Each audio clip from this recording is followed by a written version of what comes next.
찬미예수님, 오늘은 연중 제27주일이며 군인주일입니다.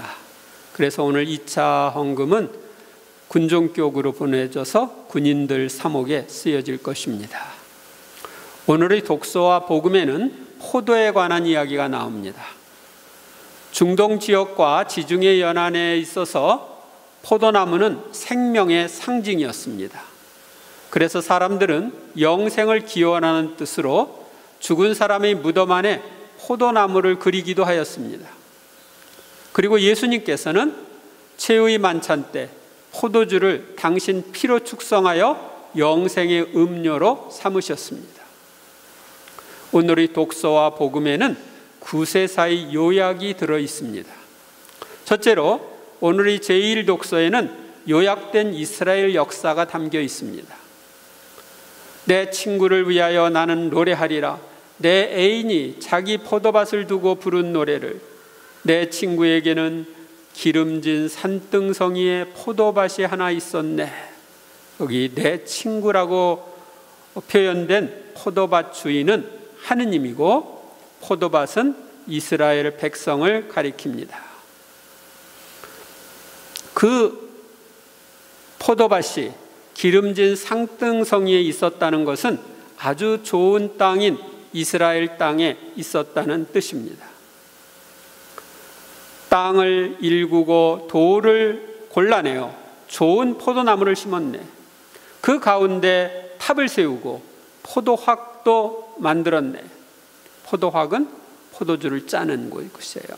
그러고는 좋은 포도가 맺기를 바랐는데 들포도를 맺었다네. 땅을 일구고 돌을 골라내어 좋은 포도나무를 심었네는 오늘 화답송에 당신이 이집트에서 포도나무 하나를 뽑아 오시어 민족들을 몰아내고 심으셨나이다와 연결됩니다. 하느님께서는 이집트에서 종살이 하던 사람들을 구출하여 가나안 땅에 있던 민족들을 몰아내고 왕국을 건설하여 살게 해주신 이스라엘 역사를 말하고 있습니다. 좋은 포도가 아니라 들포도를 맺었다는 것은 하느님의 백성답게 살지 않았다는 것을 가리킵니다. 자, 이제 예루살렘 주민들아, 유다 사람들아, 나와 내 포도밭 사이에 시비를 가려다오. 이사야 예언자는 유다 왕국의 예언자였기에 유다 사람들, 특히 유다 중심인 예루살렘 주민들에게 말씀을 선포합니다. 내 포도밭을 위하여 내가 무엇을 더 해야 했더란 말이냐? 내가 해주지 않은 것이 무엇이란 말이냐? 나는 좋은 포도가 맺기를 바랐는데 어찌하여 들포도를 맺었느냐? 하느님께서는 당신의 포도밭인 이스라엘 사람들에게 모든 좋은 것을 다 해주셨습니다. 그런데 좋은 포도가 아니라 가치 없고 맛없는 들포도를 맺었다는 것은 이스라엘 백성이 하느님의 말씀대로 살지 않고 하느님을 떠나 다른 신들을 섬겼다는 것을 암시합니다. 이제 내가 내 포도밭에 무슨 일을 하려는지 너희에게 알려주리라. 울타리를 걷어치워 뜯어먹히게 하고 담을 허물어 짓밟히게 하리라. 이 말씀은 하느님을 떠난 이스라엘 백성에게 하느님의 보호막이 치워져 멸망할 것을 예고하는 말씀입니다. 이 말씀대로 유다 왕국은 나중에 바빌론 왕국에 망합니다. 그것을 황폐하게 내버려 두어 가지치기도 못하고 김매기도 못하게 하여 가시덤불과 엉겅퀴가 올라오게 하리라. 또 구름에게 명령하여 그 위에 비를 내리지 못하게 하리라. 이 말씀은 이스라엘 왕국이 망해서 오랫동안 폐허가 될 것을 예고합니다. 이 말씀도 그대로 이루어집니다. 만군의 주님의 포도밭은 이스라엘 집안이요 유다 사람들은 그분께서 좋아하시는 나무라네. 그분께서는 공정을 바라시는데 피 흘림이 웬 말이냐? 정의를 바라시는데 울부짖음이 웬 말이냐? 하느님께서는 이스라엘이 망하지 않도록 하려고 이사야 예언자를 보내주십니다. 그리고 다른 사람들에게 공정을 거슬러 해를 입히고 정의를 거스르는 불의 때문에 울부짖게 하는 사람들에게 회개를 촉구하십니다. 그러나 그들은 회개하지 않아 결국 망하게 됩니다. 둘째로 오늘의 복음에는 구세사의 요약이 담겨 있습니다. 그때 예수님께서 수석 사제들과 백성의 원로들에게 말씀하셨다. 다른 비유를 들어보아라. 어떤 이 밭 임자가 포도밭을 일구어 울타리를 둘러치고 포도학을 파고 탑을 세웠다.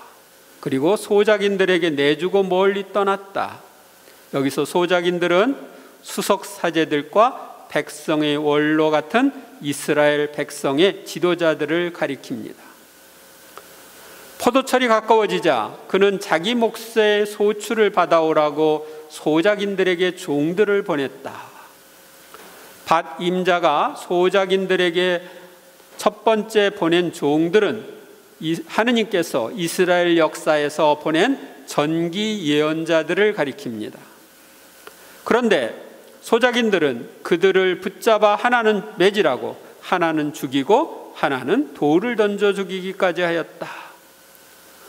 소작인들인 이스라엘 백성의 지도자들은 예언자를 박해하고 죽이기까지 하였다고 말합니다.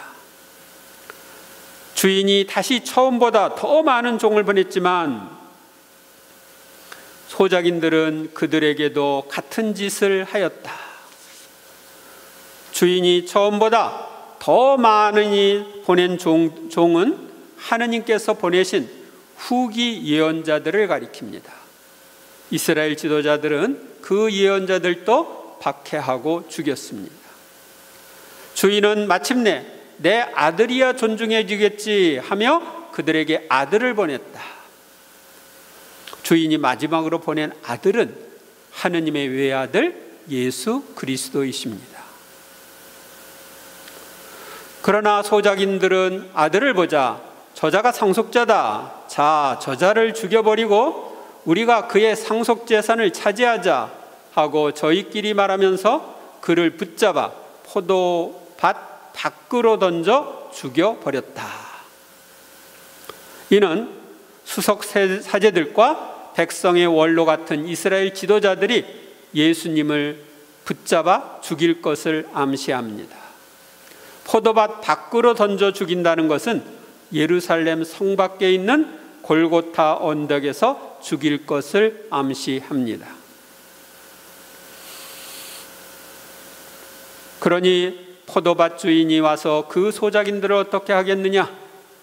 그렇게 악한 자들은 가차없이 없애버리고 제때 소출을 받지는 다른 소작인들에게 포도밭을 내줄 것입니다 하고 그들이 대답하자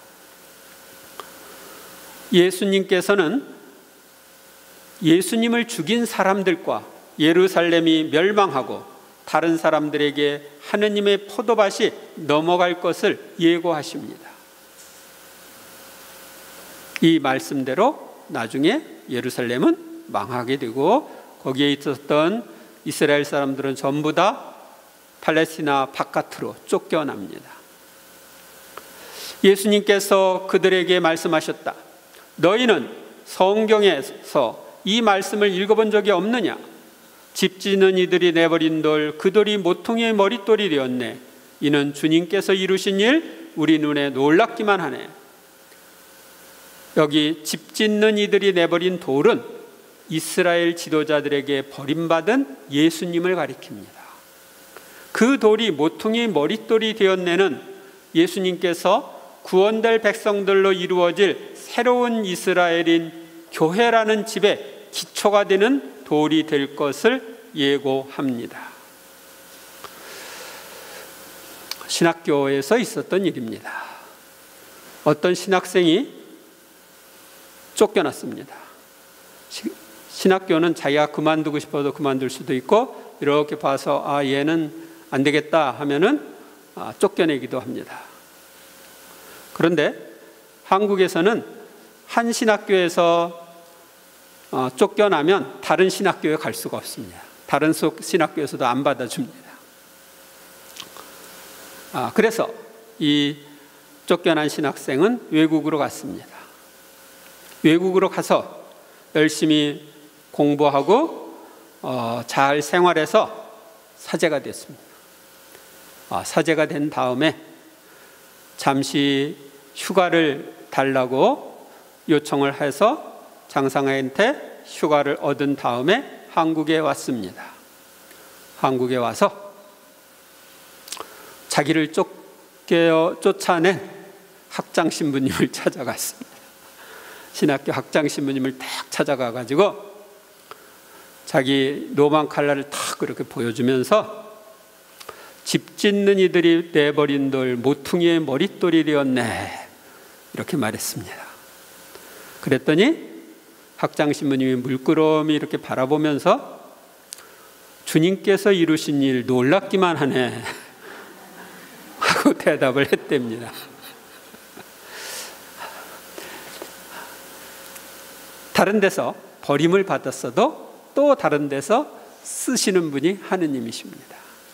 하느님은 이스라엘 사람들이 버린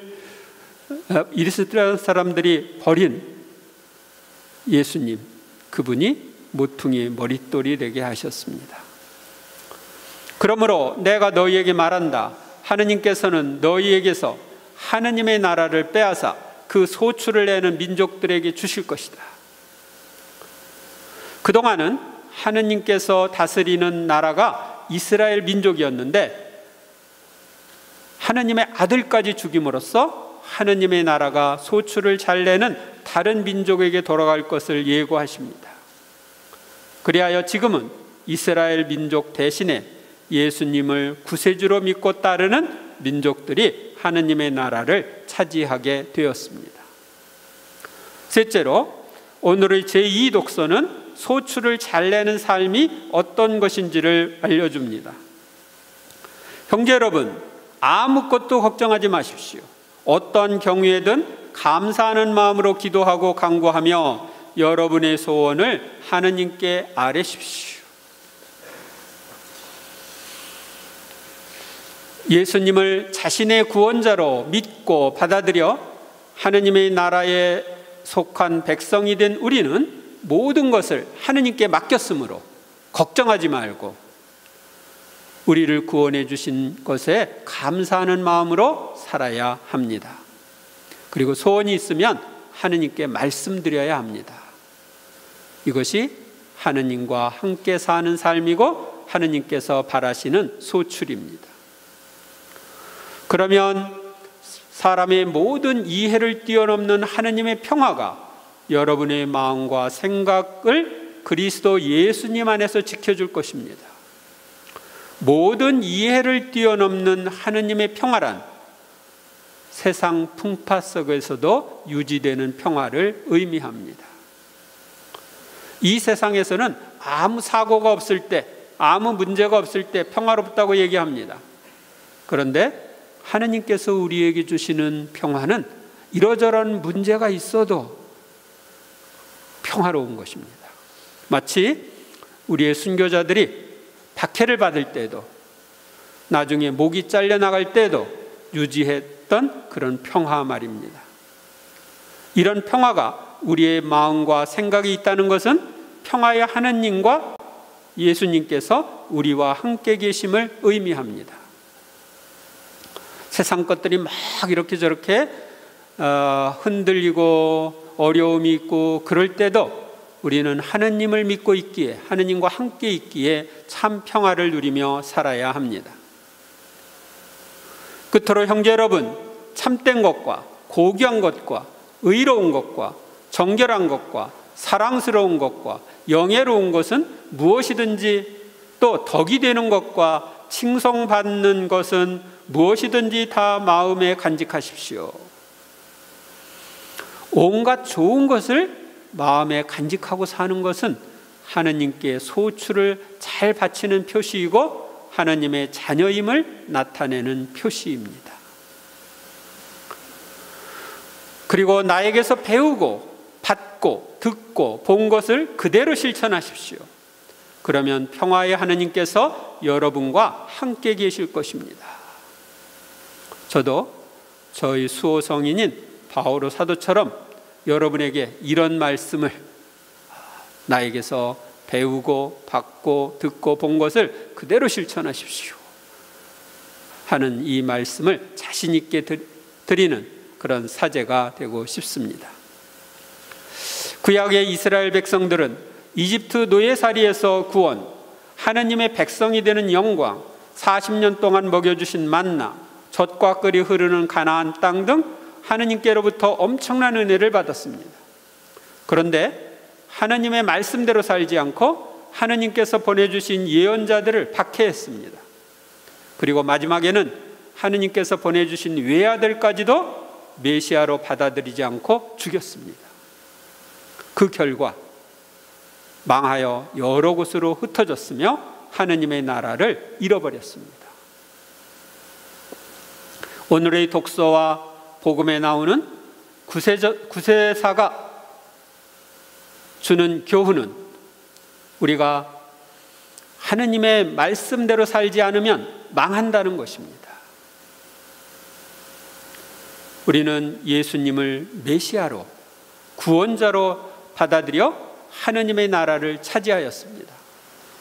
그런데 우리는 주님의 포도밭인 하느님의 나라에 속한 백성으로서 하느님께 소출을 잘 바치고 있는지 살펴보아야 합니다.